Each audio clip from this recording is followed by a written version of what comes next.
Number two, the greatest distraction is not bad things, but good things. The greatest distraction to your vision is not doing bad things, but what? Good things. Important lesson to learn.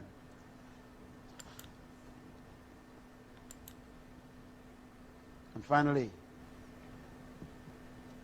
vision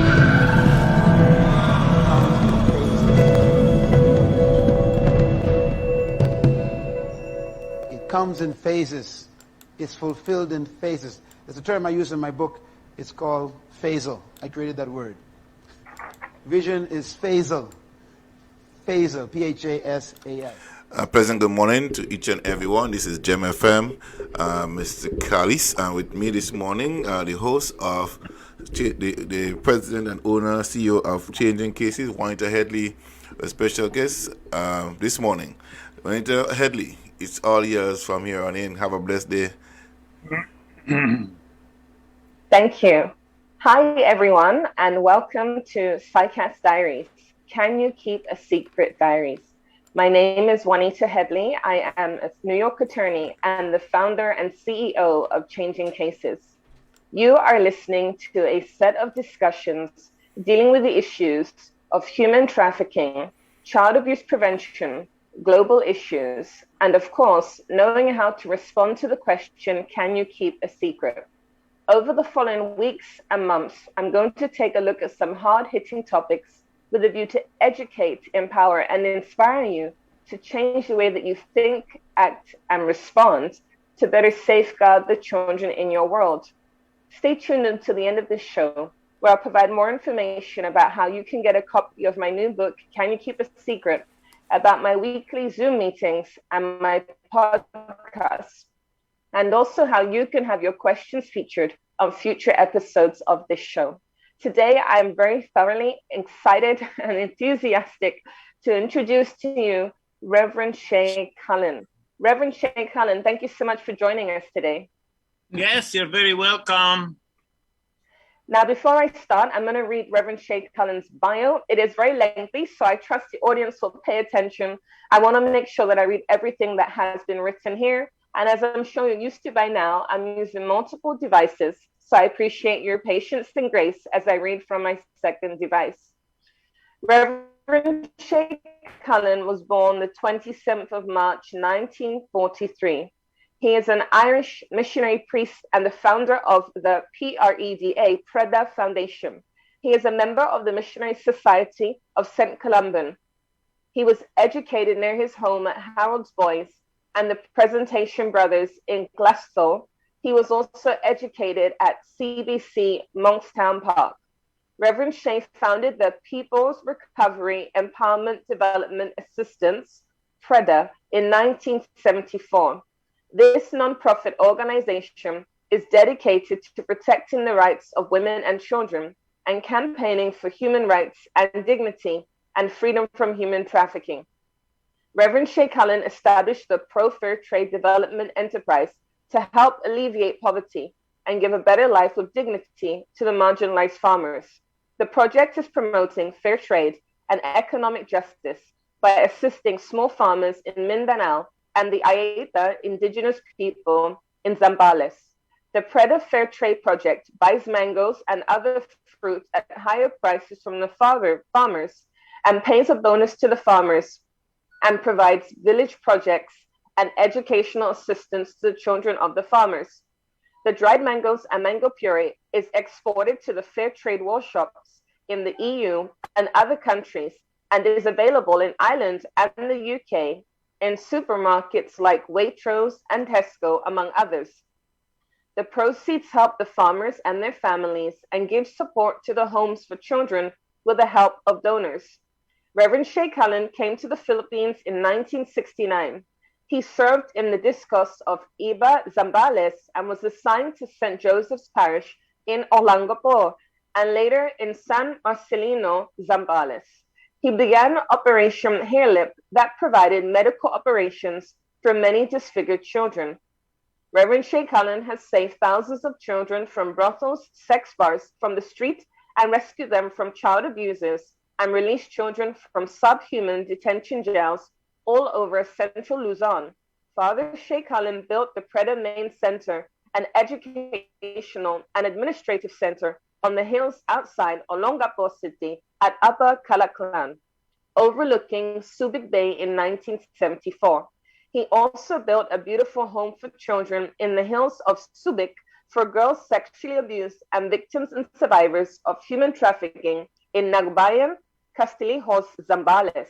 Reverend Shay's work has an international dimension as he has campaigned in many countries for the passing of extraterritorial jurisdiction laws and anti-child pornography laws successfully in Ireland and Japan and in the Philippines to bring foreign child sex abusers to justice in their own countries. Reverend Shay addressed the U.S. House Committee on International Relations on 2 occasions. He has testified on child rights in the German Parliament. Reverend Shay is an international guest speaker and has participated in many radio and television documentaries, films, and reports. He has appeared in many newspapers across the world and is an author of 2 books and a widely read columnist in newspapers and magazines, the Manila Times, the Universe, UK, the Sunday Examiner, HK, World Mission Magazine, Philippines, and South African editions, the Far East Magazine, and Columban Mission. Reverend Shay has received 4 nominations for the Nobel Peace Prize and received numerous human rights awards. His human rights awards include the Human Rights Award of Germany City, Myanmar in the year 2000, Italian Human Rights Awards of Ferrara in 2001, Prix Caritas of Switzerland in 2003, nominated for the Nobel Peace Prize in 2001, 2002, 2003, and 2017, Scottish MP Nigel Griffiths 2001, Canadian MP Honourable David Kilgore of Edmonton South East 2002, Krista Nichols, Member of German Parliament 2003. The most latest rewards, 2007, 2017 Nobel Peace Prize nomination, German Parliament Committee on Economic Cooperation and Development, proposed by Babel Kufler, Human Rights Commissioner 2017, International Person of the Year 2008 Ireland, the International Solidarity Prize 2008 Spain, awarded by the prestigious 180-year-old Academy of Medical Practice in Barcelona, Irish Music Awards Humanitarian Award 2009 Ireland, the Monsieur Hugh O. Flaherty International Humanitarian Award 2016 Ireland, Shalom Prize for Human Rights Germany 2017, Justice and Peace of the Catholic University May 2017. The Martin Buber plaque was presented on November 2017 in the Netherlands. I believe that's everything. Reverend Shay, is there anything additional you would like to add or anything that you feel is necessary for our listener viewers to hear today? No, I think you've got all of it very correct and very clear for everyone to hear and understand. And thank you very much for reading everything. Absolutely. And I really believe that you deserve to receive the Nobel Peace Prize. So I trust that when we invite you back in a year or so, that instead of it being a nomination, that you have indeed received the award. You've been doing amazing work for decades. It's been a privilege to have met you in person, to have visited Preda, and to have spent time with the victims and survivors. For those who do not realize the accent that you have right there, it is not a Filipino accent. For those who have not yet experienced the Philippines or connected with a Filipino, the accent is, of course, Irish. And of course, I know you've spent a long time in the Philippines, fluent in Tagalog, and have a huge passion for the people and the nation. When did you first go to the Philippines? Can you tell us what it was like moving from there, from Ireland? Did you experience culture shock? What were some of the challenges you first experienced when you went to the Philippines many, many years ago? Yes, well, I came here first in 1969. I was graduated from college at that time and assigned to Olongapo City, which is 139 kilometers north of Manila. And here on Subic Bay, we found in the Olongapo City a chaotic town, a very crowded small town, really. but beside the huge, sprawling U.S. Military base at Subic Bay. And of course, this created so many social problems and social evils. And this is what I was quite shocked to discover, the extents of the women and children trafficking and exploitation. And so I said, and the youth, boys and girls, all dependent on drugs and broken homes and so many social problems in the city. So I decided the best I must do is to help them and find ways and means to spend my life trying to help them have a better life. Why did you go to the Philippines initially? What led you there? Well, I have an interest of spending my life in trying to help others. So I joined the Missionary Society of St. Columban and got educated, and they supported me and assigned me to the Philippines to do good work here and help the Filipinos. So that brought me here to the Philippines. How would you say that things have changed in the Philippines over the last 10 to 20 years, particularly when we think about the internet and about free Facebook and OSEC, which is online sexual exploitation of children? How would you say things have changed drastically over the last 20 years? Well, things changed quite a lot. Longopo City was the sex capital of Southeast Asia, and there was thousands of women exploited and enslaved in the sex industry. And I discovered many children who were victims of this sexual abuse by U.S. personnel and local pedophiles and sex tourists.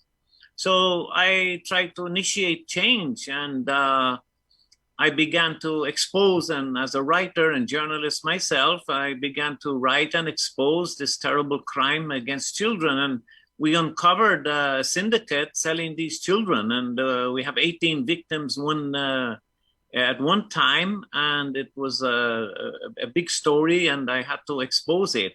That caused me a lot of problems and heartaches from the local government, who was supporting the sex industry of the city, making millions of dollars every year out of the slavery of these women and children. So I campaigned against this evil. And of course, I invited a lot of reaction and a lot of threats and death threats. And I was charged with all sorts of politically motivated wrongdoings to be deported. No, my wrongdoings was that I had disgraced the name of the city by exposing the child sexual abuse. So they thought that was quite improper. And in fact, child sexual abuse in the city was to be taken as normal. But of course, as we know, it's a heinous crime, and I exposed it. So the authorities were very angry, and they wanted to close down our home for children. I was having founded a shelter and a help for children. They wanted to close it down, but I was talking to the media a lot, and one day it came a question like from yourself, asking me, what will happen if they withdraw my permit to operate the children's home? So I said in my answer, which was quite historic, and that is it not better that they should close the U.S. naval base and convert it to a commercial zone, and not to close the children's home? So, wow, the journalist said, "Oh, Father Shay, that's your new campaign?" Oh, I said, yeah, maybe so. That's a good idea. So I began to campaign for the closing of the Subic Naval Base. And so that was one of the great historical changes. That was in 1983 when I began that campaign. And 10 years after that, finally, after 10 years of campaigning and publicity and action and rallies, and you know what? Finally, the Philippine Senate was passed their decision not to renew with the Americans anymore a treaty that would allow the military bases to continue in the Philippines. So 1 year, by 1991, the military bases finally closed all their doors, and the last ship departed from Subic Bay. So this liberated the whole region from the presence of military, and the sex industry collapsed and fell down. So we were very happy with that big success. So you might say that's one of the biggest changes that we were able to bring about on the social level. Besides bringing changes and in the lives of many individuals who come to us even to this day. We have homes, 5 homes now for all of these children. So that was the big change and the big adventure we have up into 1991. But many more things have happened since then. And you mentioned there about death threats and attempts on your life. And I think what a lot of people don't realize is that this is a multi-billion-dollar criminal industry. And people like yourself who are fighting this, actively fighting human trafficking and exploitation, you're trying to destroy an industry, a business. And so therefore that places you at risk. Bearing that in mind, what would you say is your greatest motivation, knowing that the sex mafia are out to get you? What is your greatest motivation? What propels you to continue this work, knowing that your life very much can be in danger? Well, of course, my life is has taken its own journey and its path in trying to continue to stand up for human rights. And I'm motivated by the desire to help humanity and not to waste my days. And as we say, that every day passes and it never comes back. So to try and give as much value to every day of life is helping others. So that's my motivation. And it's quite interesting work, and I'm quite happy to do it. And so that's the way I live. And the work goes on. We're expanding help and services. It's really so motivating to see all of these victims of human trafficking, being able to rescue them and bring the traffickers to the jail and on trial, and win convictions with the empowered children. The children really, teenagers who are, brainwashed, and they are lured and captured by human trafficking into brothels and sold to foreign and local sex tourists. We rescue them and bring their abusers and their traffickers to justice. And we win a lot of convictions. We have good legal action. We have our own paralegal officers working at PREDA, social workers, and we know how to fight a case. So we win about an average of 20 convictions every year against these child rapists and traffickers. And many of them, they get life sentence. So, if these foreign sex tourists come here and we know about it, they had better watch out. We'll be ready to bring them to trial and get them convicted. Would you say that this is a calling on your life, that it's a God-given ministry that sort of fell into your lap? How would you say that this kind of came about, and where does this passion come from? Is it from spending time with victims and survivors? What is it that really drives you in doing this work? How did it all begin? And where did PREDA come from? Was that something the Lord gave you specifically? How did it all start? Well, it's the beginning of PREDA, as I said earlier, was what I encountered on the streets of Olongapo. Many poor people are very distraught and exploited and abused. And I saw teenagers, many of my students, I was teaching for a while in the local high school. And I saw there many of the young people, their lives broken and dependent on substances, and their lives really destroyed. So I really started off PREDA by helping the drug dependents and providing a shelter and a therapeutic home for them.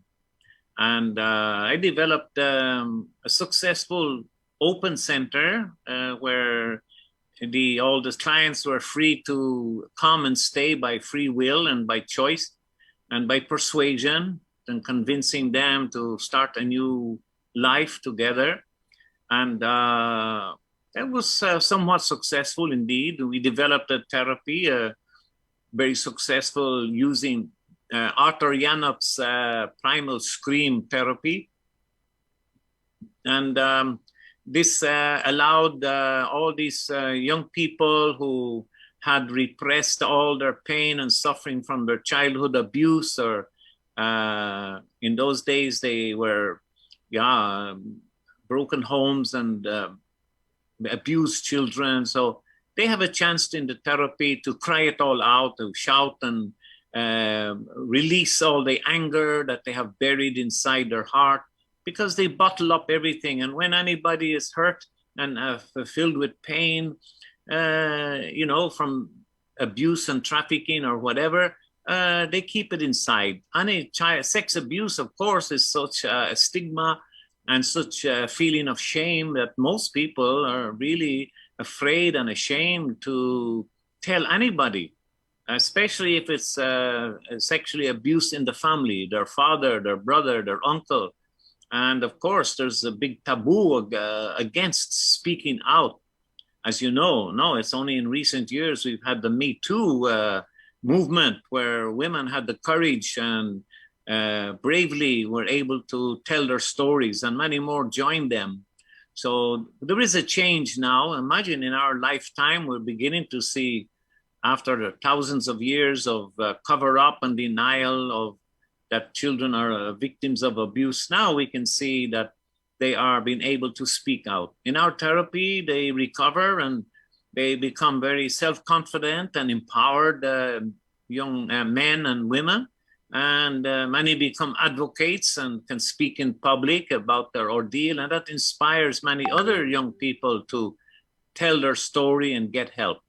So that is a very important part of our work. And my motivation, of course, is strengthened when I see the children healing and, becoming from, very fearful and coward and beaten down young people, getting stronger and getting self-confident and self-esteem and becoming quite outspoken. And wow, it's really great to see people growing like this. So that is a big part of my motivation. And, doing this good work continues to motivate me.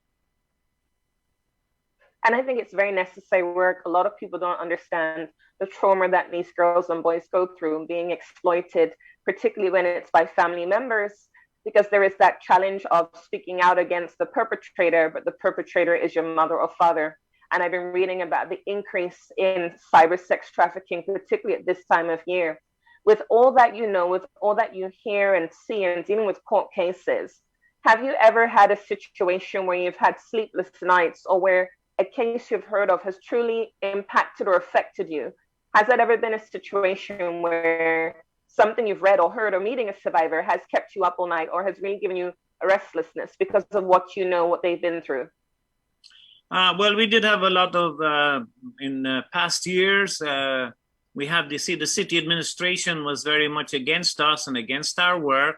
And sex mafia, as we call them in the city, were very hostile and finding all sorts of ways to close us down. And everything I would write, there would be one of these foreign, shall I say, suspected pedophiles and sex bar operators filing complaints in the court against us.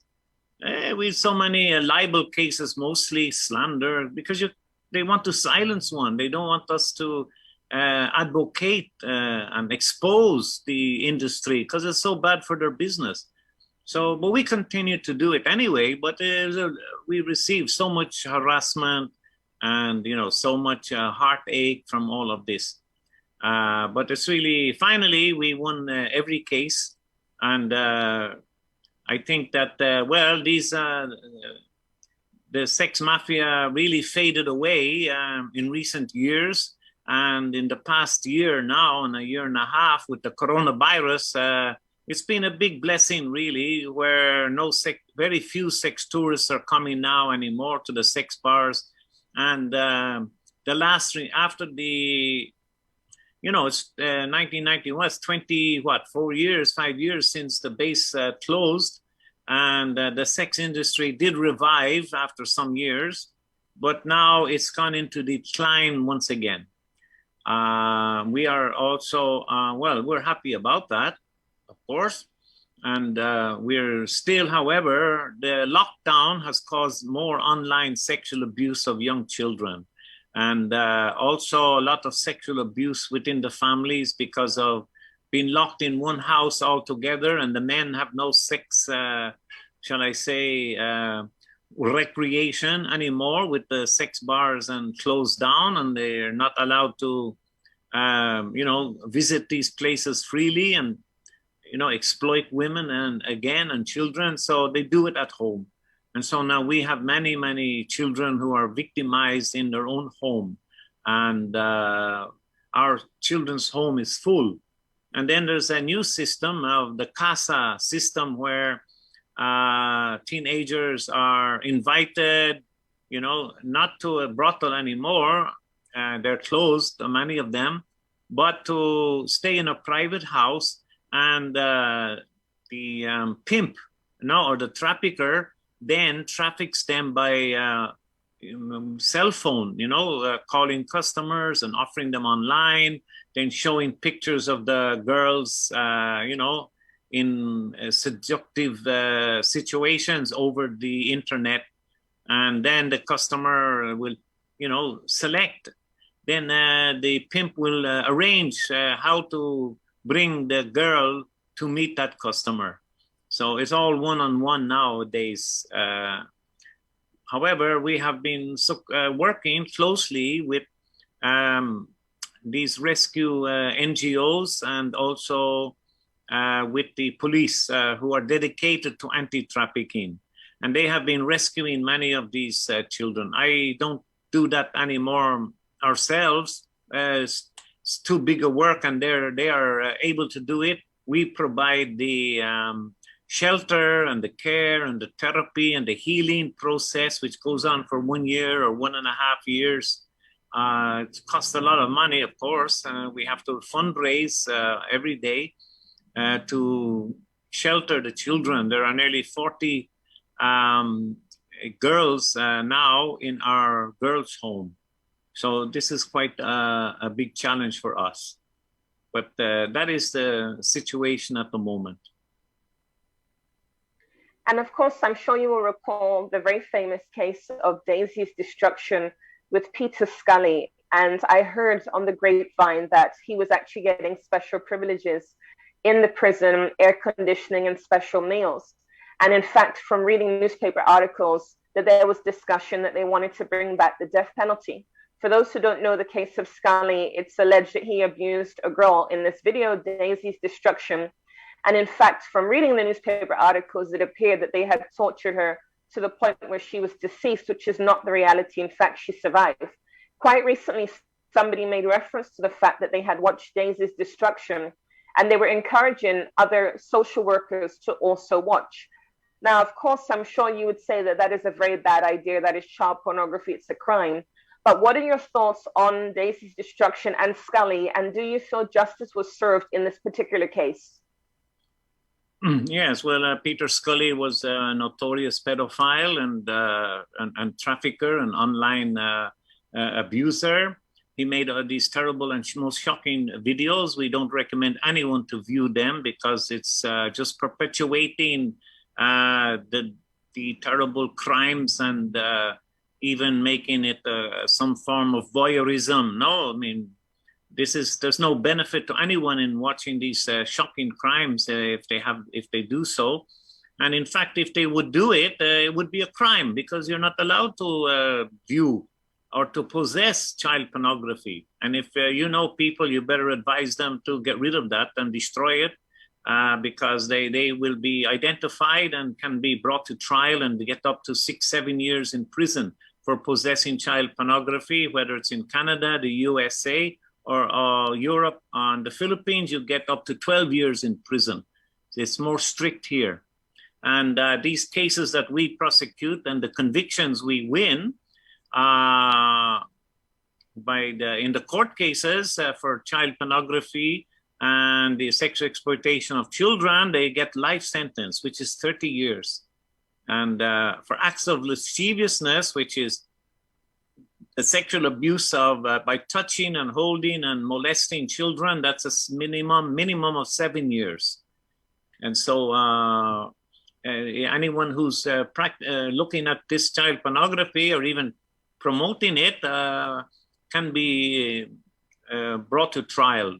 And if we get any information at PREDA about anyone, we will alert the authorities. We're in connection with the International Interpol and many police agencies around the world. We work with them, and they ask us sometimes to locate the victims that they find on videos, you see, and they look closely at videos and internet online sexual abuse, because they need to identify where are the victims and help local police to arrest the suspects. And we cooperate with them, and usually we take care of the victims. So yes, these terrible crimes happen, and there's many more out there.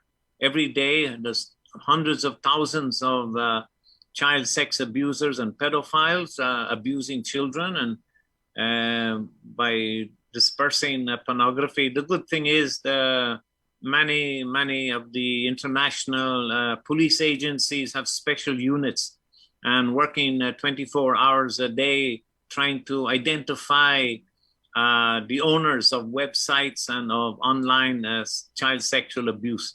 And they do find many of them, and they can arrest them. So this is, and put many in the jail. So this is a battle that's going on every day and every night. Thank you for saying that. And in fact, I read a case in the UK of a police officer. She was in quite a high position, and her sister, I believe biological sister, had sent her a pornographic video of a minor, I believe. And as a result of this, the police officer lost her job, despite the fact that she hadn't downloaded. And that's the point, that the police are very strict when they come to these sorts of things, these cases. The lady actually lost her job as a result of possession of child pornography, despite the fact she didn't download. And so I appreciate you saying that, because it is not appropriate for anybody to view pornography, let alone for them to encourage others to view pornography of a child, because that is re-victimization over and over again. So thank you for sharing that. And of course, International Justice Mission, as I know you will know, are doing amazing work around the world fighting human trafficking. What would you say is the most effective deterrent for perpetrators of human trafficking? What do you believe is the deterrent to stop people from perpetrating these crimes against innocent people?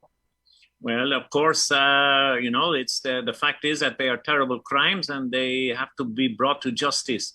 So, of course, the greatest deterrent, well, we would try to persuade many people who are thinking of doing such a crime. No, we have to persuade them and warn them that they will spend, if they are caught, and it's likely they will be caught one day, they will spend a long time in prison.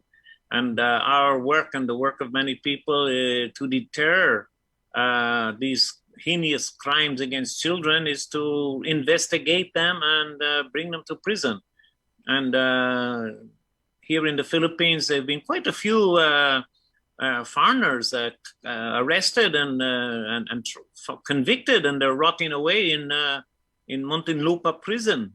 You know, many have died there. They just can't survive those horrid conditions. I must say they are subhuman, actually, for many, unless they're very rich, and then they have to buy privileges, and But many foreigners, they really die like rats in these terrible prisons. So we really don't advise any person to get into viewing, possessing, downloading or even showing or even sharing anything to do with it. There's no excuse whatsoever for any human person to go near videos or images or pictures of children being sexually abused. It's a horrid crime. And I agree and concur. So thank you for reiterating that. Do you believe that naming and shaming is effective? Do you think that's going to work in a place like the Philippines? No, you can't do that, because a person is, technically innocent until proven guilty. And you can't take any action against anybody unless you actually have evidence to accuse them and bring them to trial. And it's the court procedure of justice that has to work. And that will find a way. And if they're convicted, then that's it. They'll be, it's not shame. It's just part of the conviction. But it's the serving 20 years in prison is what the result of that will be. So actually, it's really better to do investigations and capture these people and put them on trial. And yes, I concur, because as a lawyer, as you rightly said, innocent until proven guilty. So absolutely, it's all about getting the evidence together and then, of course, taking the appropriate steps. You mentioned about foreigners who will die in the prisons because of the conditions. It's not like our lavish prisons over in the UK and most likely in Ireland.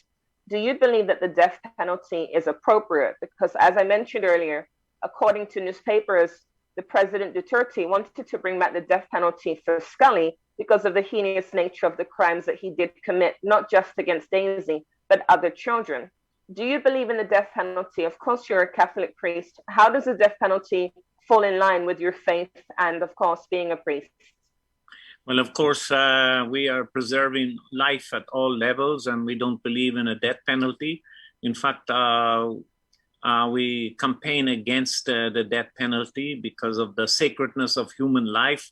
And we have seen in history, and especially in the United States, ever since the discovery of the DNA testing, I mean, is it 820 convicts were released in the United States because the DNA proved that they were innocent, and many were in jail on death row and facing, and many had been put to death. And then after they discovered the DNA was not theirs, that means that they had been innocent and were put to death. So there is consequences of the death penalty, which are unintended, but in fact, mistakes are easily made. And as you know, prosecutors can really, shall I say, sometimes they err. They hide, they really want a conviction, and they hide evidence that might prove the person innocent.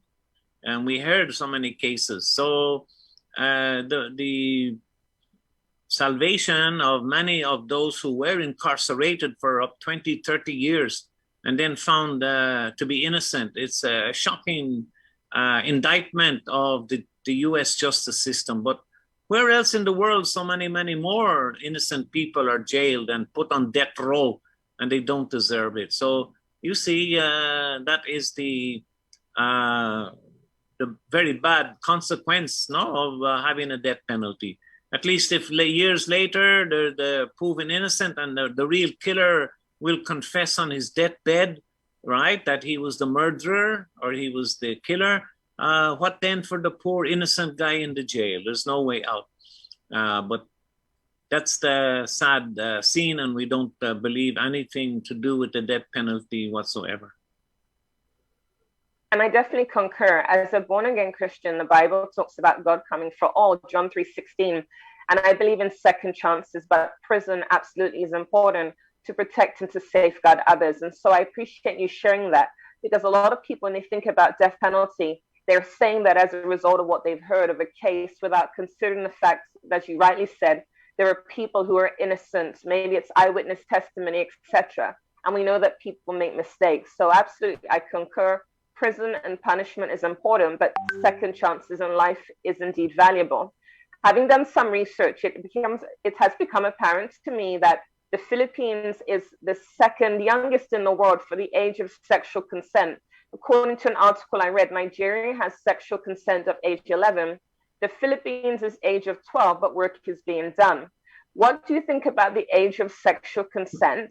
And in addition to that, do you believe in child prostitution? Do you believe prostitution is indeed one of the oldest professions in the book? Well, in the Philippines, we have been campaigning for many years to change that law of consent. This is a very, very old law, 12 years old. It's the lowest one of the lowest in the world. And successfully now, there is a law has been passed in the Congress to increase the age of consent to 16 years old. And that's expected now. It's in BICAM at the moment. They will be the Senate and the Congress will finalize the law for signatory by the president. So we expect to have the age of consent increased to 16 years old this year for sure. So that will put an end to all of this speculation. However, in most cases, we were very active, of course, in promoting laws and new laws, helping to draft the laws and getting senators to back them up.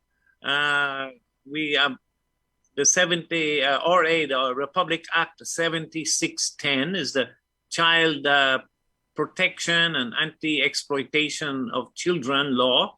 It's a very powerful law, and it covers all aspects of child sexual abuse.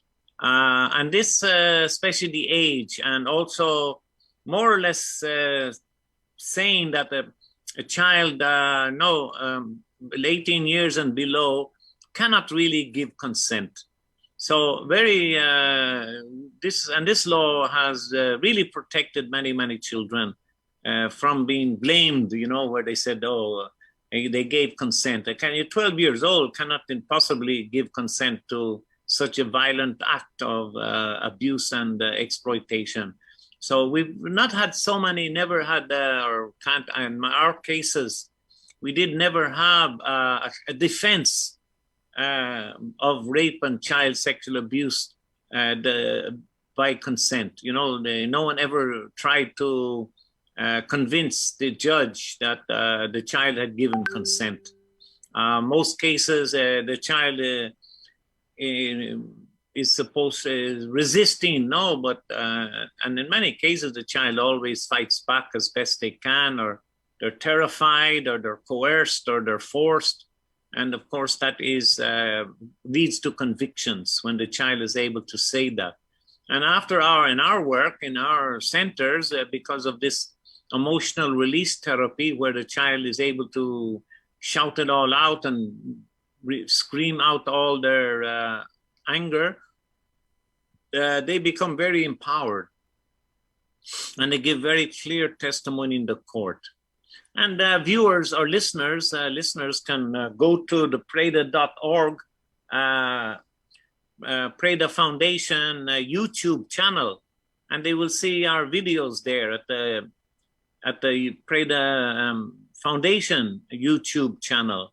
And there they will see video documentaries about our work that shows the effect and the positive benefit of emotional release therapy, because this is what empowers young people, and this is what enables them to really speak the truth in the court.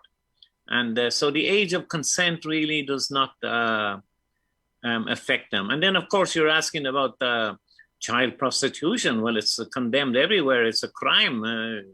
You take a minor 18 years and below in the Philippines and you'll go to prison. No, that's the way, that's the law here. And many have gone to prison. So it's abhorrent and shocking. Even women, sad to say, women who are some way coerced or forced or by economic circumstances or something else having to engage in that kind of sex work. They're really victims of poverty and of exploitation, victims of debt bondage in many cases. And they they owe so much money, and they can be put into jail if they don't have the money to pay, and they have to work in a sex bar. It's quite sad, really, but we hope that the dealing with the root causes of poverty and inequality in society, that we have to keep working and challenging governments and the population to work together to bring greater equality in society, so as to eliminate poverty as much as possible. And thank you for saying that, because what you've highlighted there is a vulnerability. And of course, as we all do know, poverty is one of the main vulnerabilities, but there are so many others. In certain parts of the world, being female makes you vulnerable. Being a refugee, LGBTQ, for example, makes you vulnerable. And as you rightly said, many of these women who are in the sex industry, it is because of their current circumstances. It is very much a lack of choice that they find themselves there to try to be able to feed and support their family members. If there was a person listening in today who has been exploited or has been abused, what advice would you give to that individual if they were listening in?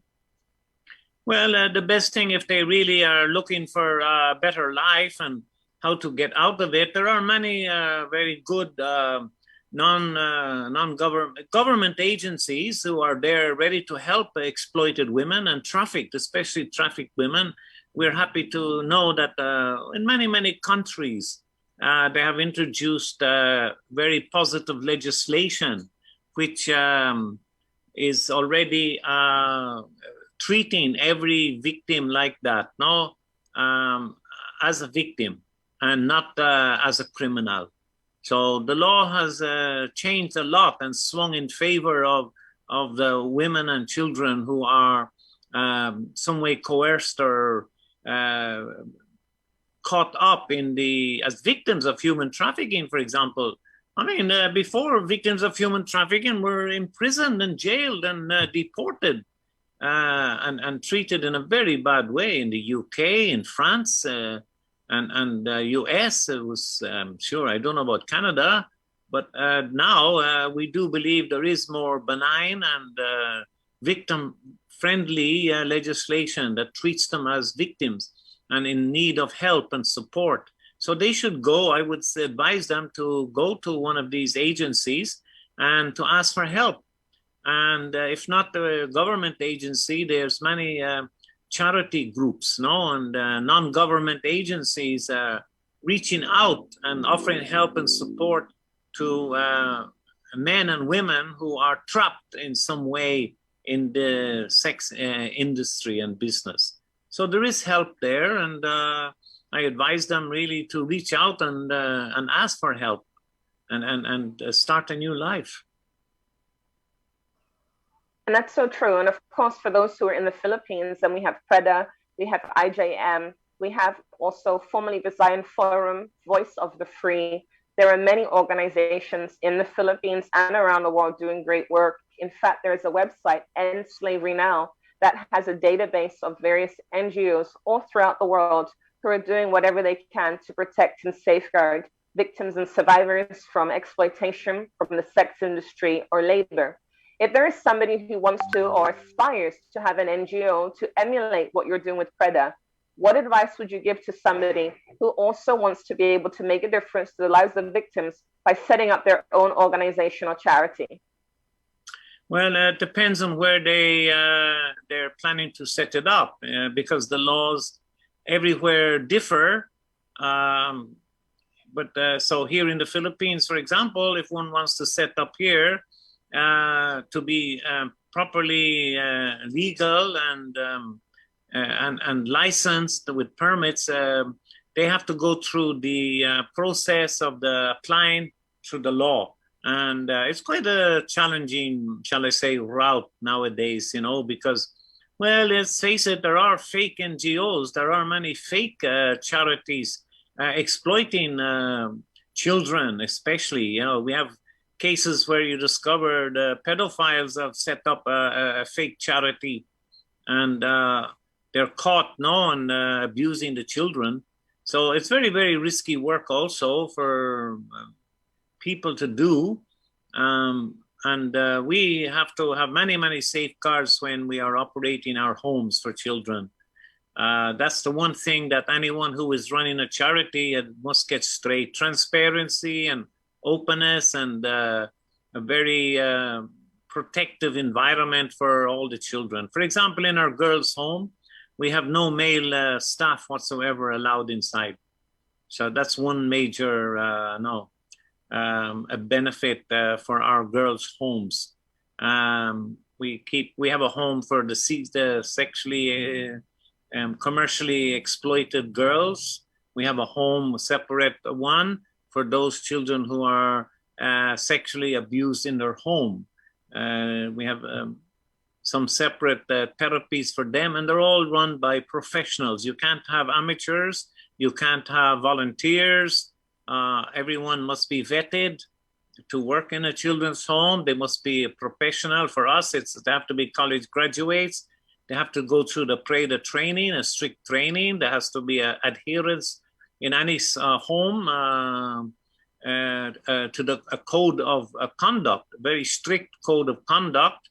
And there has to be a very clear therapeutic program. And this should be vetted and approved by the national authority so that they reach a high standard. Like in the Philippines, they have the Bureau of Standards, and they inspect everything and have very strict rules. They make it quite difficult and quite challenging, to keep the standards very high in our homes. But, we meet those standards of professionalism and of service to the children. Of course, we're serving the children, and they are the priority, and they're the number one. And of course, they have to get the very best, of care. They are suffering victims, and they really are deserving of home. And we have to realize we have a hideous aspect to human nature. Why is it? It's only the human species, actually, that is the only one who sexually abused their own offspring. I don't know, maybe some of our shall I say, relatives in the animal world are chimpanzees, and maybe some of they also abused their offspring. They've got 98% of our DNA. That's what they tell us. So, but anyway, it's humans who do the most in the whole planet of child sexual abuse. We are the ones, the species, with the so-called brains, with the intelligence, but we are very, very, shall I say, immoral in our actions and very abusive to our own children. Because if you look on the statistics, I mean, even everywhere in the world, I mean, every minute there's a child raped. I mean, it's horrendous.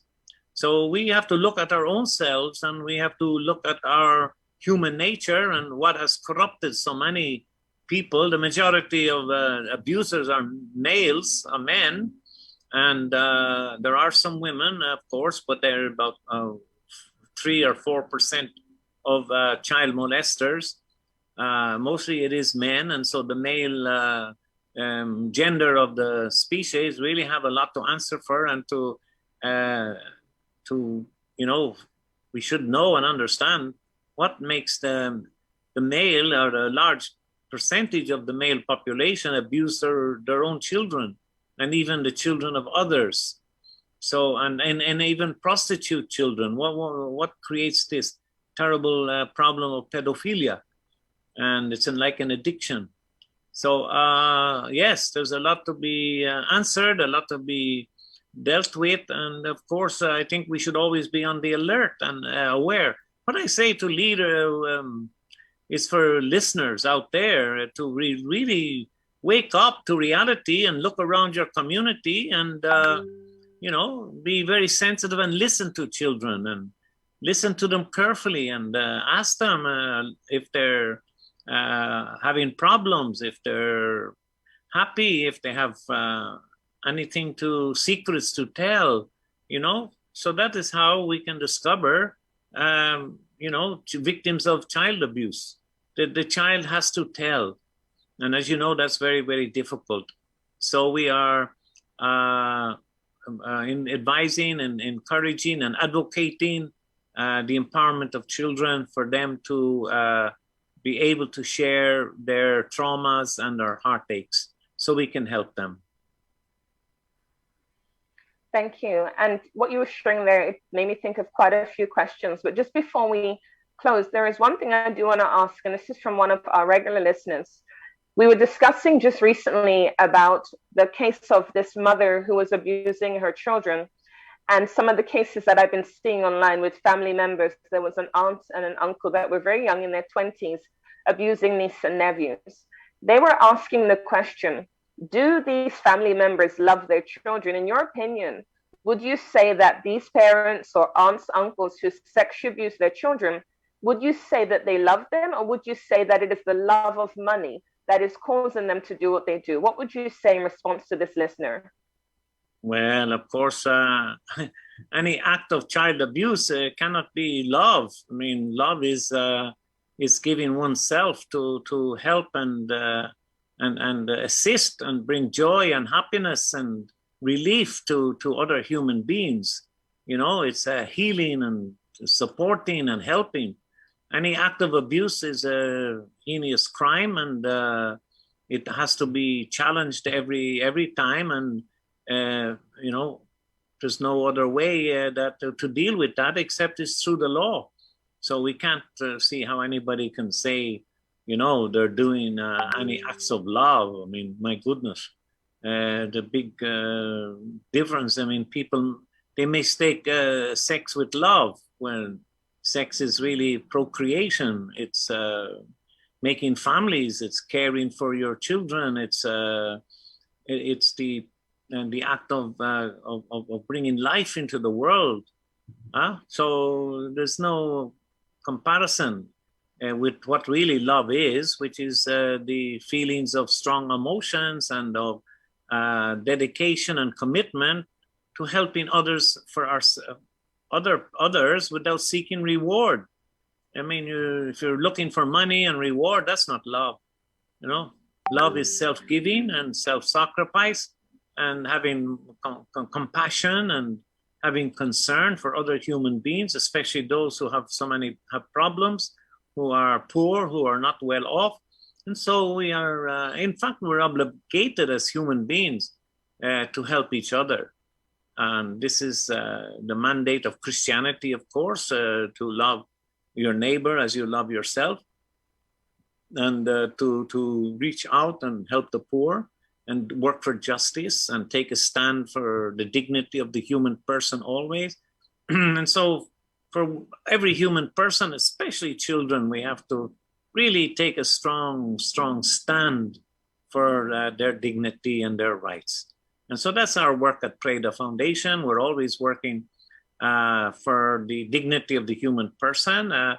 We have the Preda website, which your listeners may like to visit, preda.org. We have lots of information, and we have a news channel there.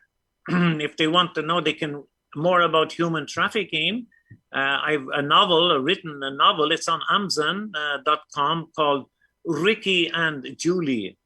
And Ricky and Julie is a story based on real facts of the Philippine life of children and of human trafficking and of social evils and redemption of how many good people there are reaching out to help people in trouble, helping children and trying to give them a chance of life. So anyone there listening, you can go to Amazon.com and you can get an electronic copy for a few dollars called Ricky and Julie.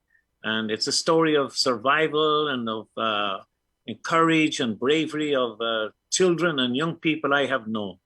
So they might like to look into that. And it's also advertised on preda.org. So there's something take away from your brilliant and excellent radio program. And I thank you very much for having me on.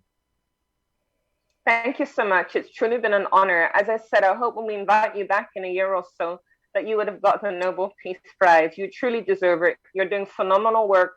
Yeah. And I think it's amazing because, as I know, you know, there is a lot of bad press about Catholic priests. And so it is an honor to know you and to have met you personally. And the fact that you're actually fighting against this issue and this scourge, because too often people like to bash the Catholic Church. And as you know, that is not the reality. It is not a Catholic problem. There are people of all religions, all faiths in positions of power who exploit others, who take advantage. And you are doing something to crack down and bring an end to exploitation of children, women, and men in the Philippines. And that is amazing and very commendable. So I really want to thank you again for your time, for having you here. I realize it's super late in the Philippines, but it is an honor and a privilege. And I really trust that God is going to give you many more years on this earth to continue your work. You are a very unique individual, and we don't know who will fill your shoes when the Lord takes you home. But I thank him for the life that he has given you and for the blessing you have been to so many lives around the world. And I would encourage people to get a copy of the book on Amazon. I believe that they can be educated and empowered, because as you spoke, empowerment is important, not just for victims and survivors, but for the rest of us to be able to make a difference. So thank you again, and God really bless you and keep you and give you many, many more years, including that Nobel Peace Prize, whilst you're still here on earth with us. So thank you again for this opportunity. It's really been a pleasure. Okay, God bless you. Thank you so much, and maybe I'll be back again. Lord willing. Bye. Thank you so much. Bye. And thank you to our listeners for tuning in to Psycast Diaries. I trust that the information has been useful for you. I believe we all need knowledge and education to enable us to better safeguard and protect the children in our world. For you to get a copy of my new book, Can You Keep a Secret? For you to find out about my Zoom trainings every Thursday or my podcasts, you can reach out to me, changingcases.org. That's changingcases.org. Remember to share this with friends and families. We all need knowledge and power to better safeguard the people in our world. Education is liberation. God bless you all, and see you again next week. Good. So again, that was a really wonderful, wonderful, wonderful piece here. It's one of the things I see happening here, that the greater awareness for this child trafficking, a lot of young people, young girls being trafficked, and for him, for me, the work he is doing must be credited. He must receive a tremendous amount of help to continue the fight, especially finances, where they need to put up to house those young people who they try to help, rehabilitate, counsel, and so on, and to fight against the pedophiles who continually working tirelessly to ensure that they get girls and young boys to sexually exploit. I don't know. I know the government in the Philippines is a different one than the one back in the days.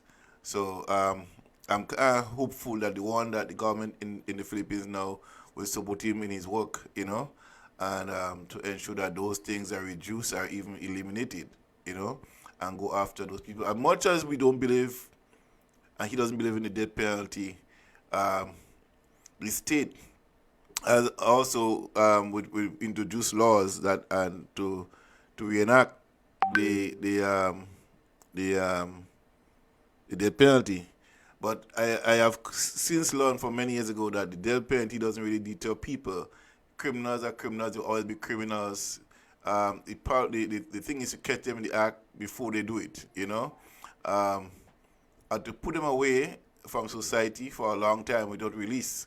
Because once you release them back into society, without them being reformed, they will have a repeat offender.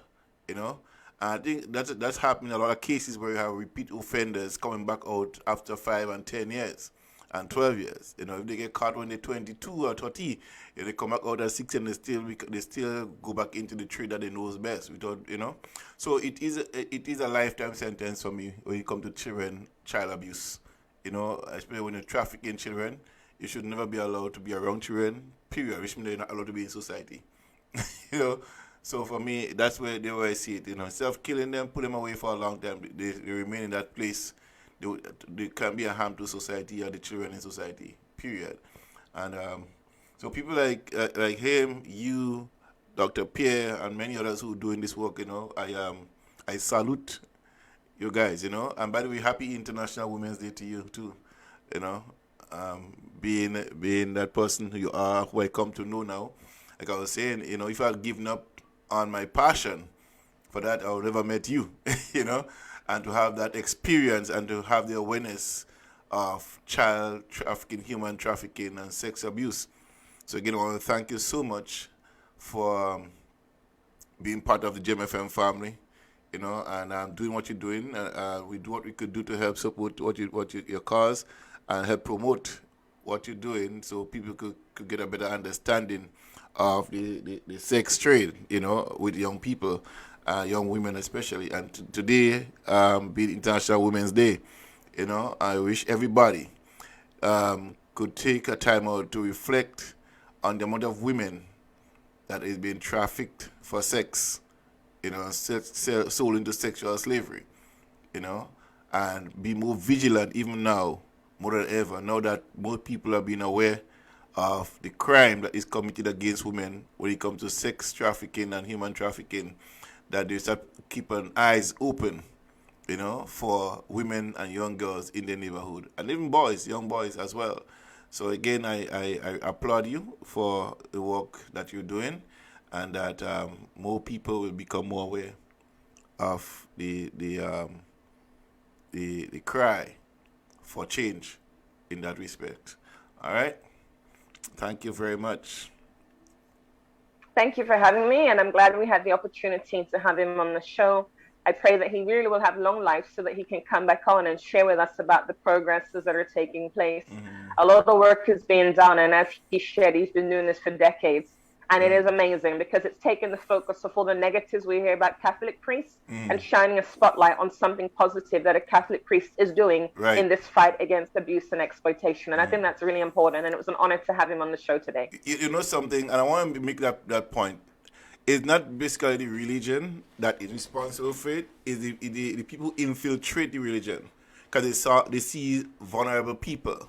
And that has been the nature from ever, the nature of the enemy, which is the devil. And he infiltrates the organization that he sees more vulnerable people in and come in and use it and put shame and disgrace to the organization. So not only Catholic Church, a lot of other churches that this thing happening. So it's not really the church. The church has to do more scrutiny now. They have to be more on the lookout for criminal elements that will infiltrate the church. And do that. I know in Canada, for example, if you have to serve on any church board as it relates to children, you have to have a criminal record check done, So that is one thing. So again, I definitely agree that you can't blame the church wholeheartedly, but you have to look at the big picture, where the people coming from, the backgrounds, look at hockey and football and so on, right? In America, 60 years later, you hear people saying that they've been sexually molested, but people don't make a great play of the fact about it. They just it's said on the news and then gone. But when it comes to the church, it happened in the church. The same set of people who've been in the football team might as well be part of the problem in the church. They come into the church and doing the same thing too. So they everywhere looking for vulnerable people, and the more vulnerable you are, the more likely you are to be trafficked and sold. So again, as a church, we have to be vigilant, and not just allow any and everybody to come around our children, and our young women and our young boys without being scrutinized, and ask the tough questions and have police check them. Because sometimes people commit a crime in one country and move to another country, we accept them, and we see it's okay, they're nice, they're coming on, they're giving gifts and they're giving food, but then it could be just baiting, So once you see that happening, you have to start questioning the person. Not everybody, but you have to question everybody, to ensure that you safeguard the most vulnerable in your community.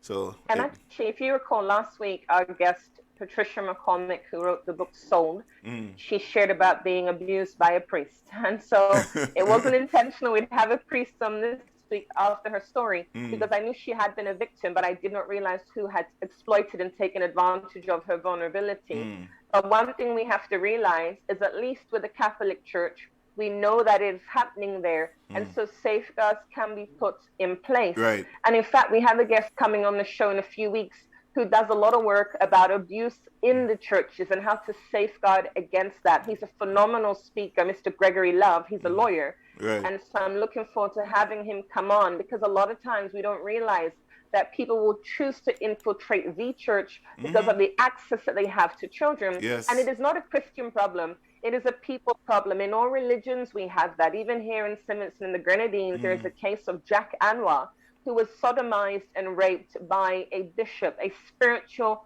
pastor bishop. And so that is not a Catholic issue. No, it's not. That not. is not a spiritual Baptist issue. It is a person issue Yes. who came into that faith and took advantage of this person who was not even a member. And so we have to realize that any person can perpetrate abuse, regardless of their faith or religion. But at least with the Catholic Church, we know about it. Things are being done. There was a lot of secretism in the past. Things are happening, but we need to move away from the Catholic Church and look at religions as a whole, because at least with the Catholic Church, the discussion is happening. Things are happening. But what about Seventh-day Adventists? What about Pentecostal, evangelical? What about Muslims, Sikh, Buddhists? It is not a Catholic issue. We've seen that today. A Catholic priest who is doing amazing work and will continue to do amazing work until God takes him home. And that speaks that it is not a Catholic priest issue. It is a person issue, because he is putting his life at risk to protect these girls and boys. Yes. He spoke about having death threats, about the sex mafia. Yes. This is not a joke. It is a business, but he continues to do his work despite the negative press that is spoken about people of his faith.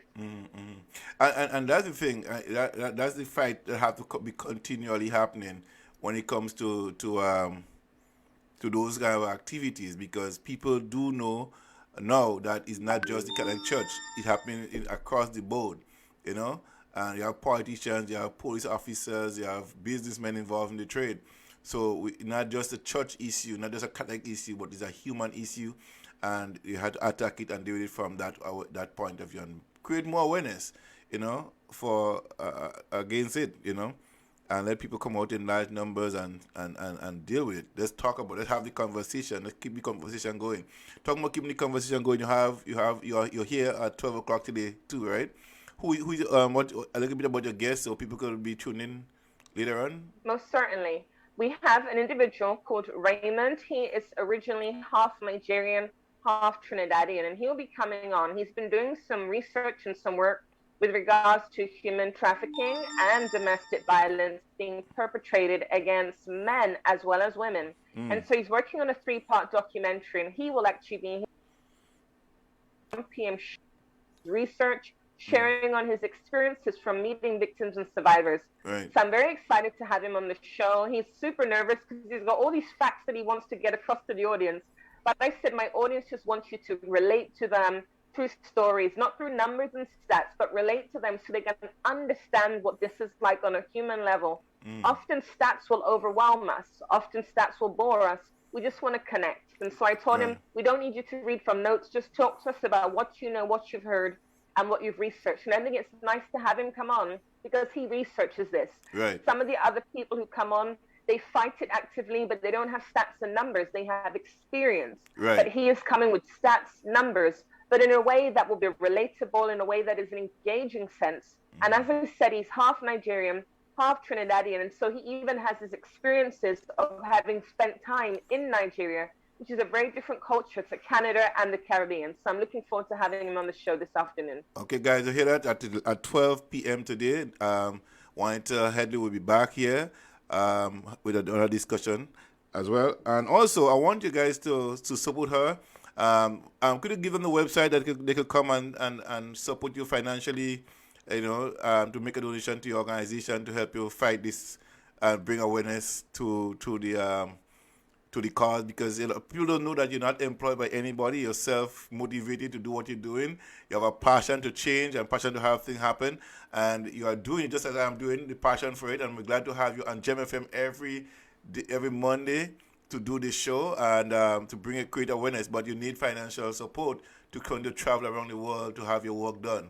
So, folks, if you need to help her out, she will give them the information where they could reach you. You could type it up on the screen or type it up in the chat so disseminate information for you so people could know where to go to make a donation to help you fight this cause. Absolutely, and thank you for saying that. My website is changingcases.org. That's changing, CASES.org. You can provide support, whether that is financially or in kind. You can purchase a copy of my book, Can You Keep a Secret? 70% of proceeds will be going to charity. I am a New York attorney of 6.5 years pro bono, which means that I work completely free of charge. I'm very much a missionary. For those of you who know the Bible, I live very much like Luke chapter 10, as the Lord said to the disciples, when you go out, do not take silver and gold, do not take extra clothing, extra sandals, and dust off your feet. And for the last 9 years, I have traveled the world completely unpaid, serving people, educating, and empowering on this topic. Currently in St. Vincent and the Grenadines on a very shoestring budget, because all I do is completely unpaid and pro bono. And so, of course, support is always appreciated. Prayer is necessary, but prayer and action, the two things go hand in hand. So again, the website, changingcases.org, changingcases.org. Please reach out to me for a copy of my book to be able to support. As I said, it can be in kind or it can be monetary to enable me to continue this work. As I shared in one of my recent interviews on Gem FM, I don't believe you need to have a full bucket to be able to support. For me, as an unpaid lawyer, as a volunteer who's serving completely free of charge, my bucket may be empty, but I'm still able to make a difference to the lives of others. It is not about being a millionaire or being rich, but whatever resources you have, being a blessing to others with the little that is available to you. And so for me, I may be unemployed, I may be pro bono, I may be a volunteer, but I still have the ability to educate and empower and to change and transform lives. Those who have been through exploitation, who've been through abuse, if I can be a voice for the voiceless, I believe that will make a difference in their lives and even in your life too. So once again, changingcases.org, changingcases.org. And then of course, on the back of that, if you have any nice friends with big houses who want to host me in St. Vincent and the Grenadines or Canada or Grenada, let me know. I live exactly like Luke chapter 10.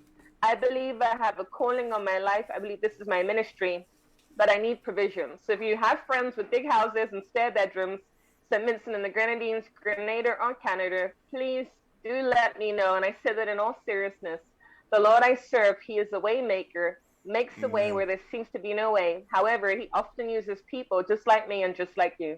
So thank you in advance for your help. And as I said, prayer does require action. All right. Thank you. There you got it, folks. So you have no excuse now. Now you're here and you know that she needs your help. Reach out and help her to save our children and our young ladies and young boys again. So again, thank you very much, Juanita Headley. Looking forward to seeing you later on. I think Genesis will take over from me at 12. So Genesis will be here at 12 o'clock with you today. All right. And the same link, come back on the same link again. All right. Looking forward to you. Have a blessed morning. God bless you. Happy International Women's Day to you again. And to all the ladies listening to Gem FM this morning, happy International Women's Day to you too. And blessings throughout the day. All right? Okay.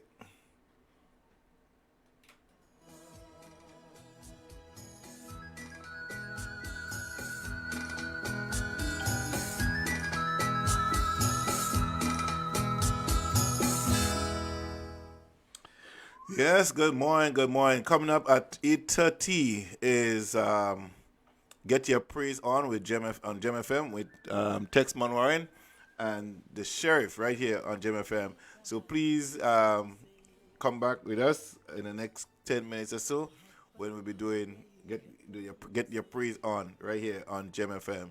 So folks, don't be shy. Join the movement. Let us do it for the Lord. Let us do it for the Lord. And, you know, Juanita Headley has been a new member of the Gem FM organization. She is a New York attorney, and she is now presently based in St. Vincent, as you heard. And she is doing incredible work around the world. But she also needs financial support to continue doing what she is doing. She's a New York attorney and also doing a lot of this work, helping and changing cases in even for website. You can go there, check it out, and see what she's doing to help change the narrative, to bring awareness to the young men and women of the world. And today being International Women's Day, I will continue to ask you to keep an eyes out for the sexually exploited women in our community. All right? So, ladies and gentlemen, have a wonderful day again. And join me back in about 10 minutes. Yes, I'll be out and be back. All right? Blessings. मेरी धड़कनों को समझो तुम भी मुझसे प्यार कर लो. Good morning, Frances. Good morning, Veronica. Good morning to Dennis Smoker. Good morning, folks. Good morning. Good morning.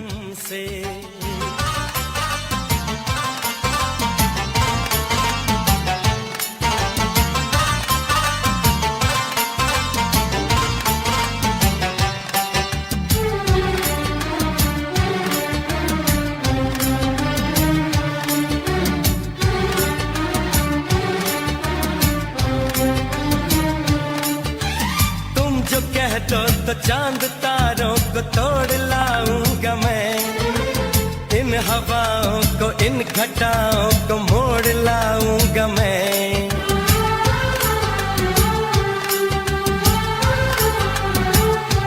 हो तुम जो कह दो तो चांद तारों को तोड़ लाऊंगा मैं. Yeah, this song dedicated all my Indian friends who listen, the Southeast Asian crew who often listen to Gem FM. And say, John, we don't hear the music from our culture yet. So this is for you this morning.